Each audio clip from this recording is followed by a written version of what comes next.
I'm Keith Reed, editor NPN magazine, and I'm here with John Eichberger, NACS Vice President Government Relations. And we're going to talk a little bit about some of the fuel issues that they're dealing with in Washington right now. John, what's NACS really focused on, where motor fuels are concerned? On the legislative side, the number one issue is the renewable fuel standard.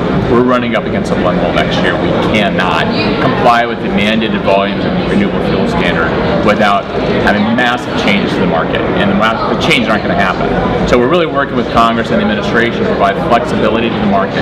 EPA has indicated they plan on providing that flexibility going into next year to avoid the blend wall. We'll see what comes out of the Office of Management and Budget in the next couple of weeks. In the meantime, Congress is looking at changes as well.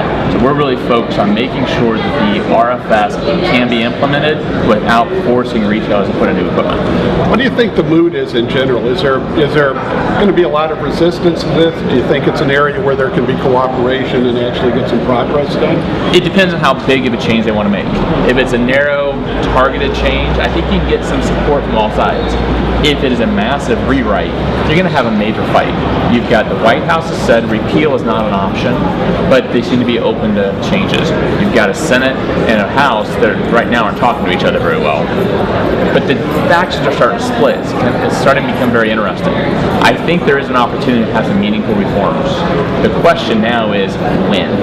With everything going on in Washington, all these issues that are so important to the market have been put on the back burner. And it will be interesting to see when that comes back onto the table.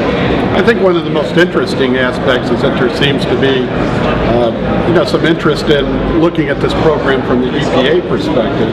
And I think they've indicated perhaps much greater flexibility next year, where we're looking at these mandated requirements than perhaps we've seen in the past. And they did give that indication. When they issued the renewable volume obligation for 2013, they said for 2014 we're going to avoid the blend wall.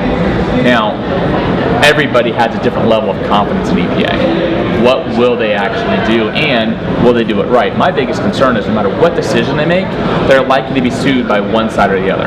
Sure. And so that makes it very difficult for them to make a decision based on what they think is right if they know they're going to get sued.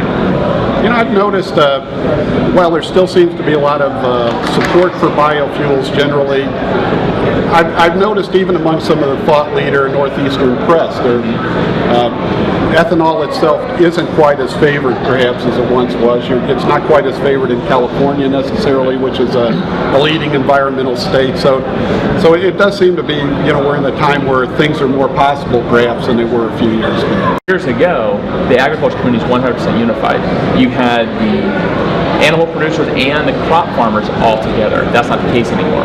The increased use of corn for ethanol has driven a schism in that community, which is unbelievable. I never thought it could possibly happen. But you've got the pork producers, the Turkey Federation, the cattlemen opposing the use of corn for ethanol, and that has eroded some of their traditional support in Capitol Hill.